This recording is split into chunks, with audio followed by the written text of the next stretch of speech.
Hey, what's up guys? It's Bane 302 doing an update video on my intake swap.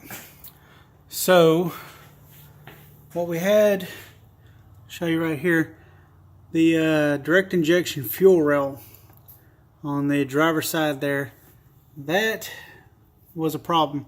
I didn't realize that when I mounted my map sensor over here, it's hard to see, when I mounted my map sensor, it actually hit on the fuel rail, and so it broke the seal loose and it broke the map sensor off.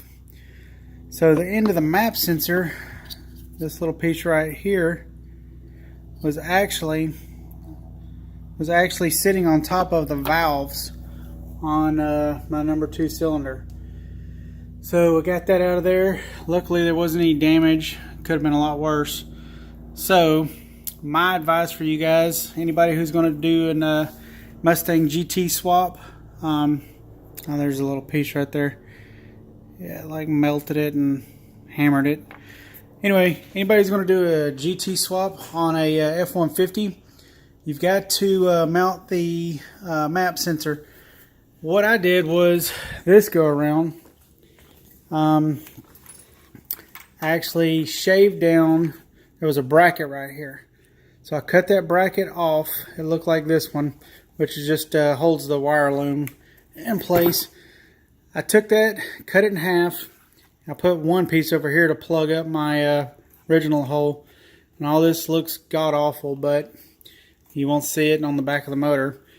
So then I took the other piece and I bonded it there, drilled out my hole for my map sensor, and put that there. So you can see it made it thicker. And I had to do that because on the on the first hole it wasn't thick enough, and that O-ring right there was not getting a good seal. And so it actually sounded like I had a turbo on this truck. It had a nice little whistle going. So anyway, we're fixing to bolt all that up.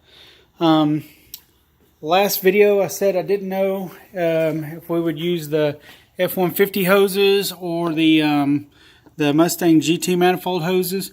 I was able to use the hoses from the F150. It was pretty tight. I had to kind of stretch them and pull them tight.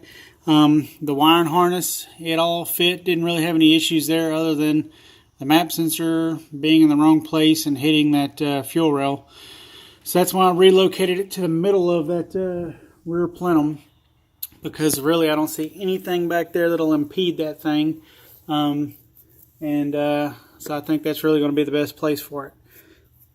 So anyway, just want to let you guys know that's what I've run into. I couldn't really find any good videos on how to swap this intake manifold. So I just watched the Mustang GTs, and the biggest thing on those was when they was going from like a 15 Mustang GT to an 18 manifold, they was having to cut those wires and rewire them. But those are mass airflow cars, and the F-150s are map sensor trucks. So none of those videos covered the map sensor issue. So that's how I'm taking care of it. There's probably, more than one way to skin a cat, but that's the way I'm doing it. So I'm going to get it back on, and I'll let you guys know how it goes. If you got any questions or comments, put them in the comment section below. And otherwise, like, share, subscribe, and look forward to showing you guys some more videos.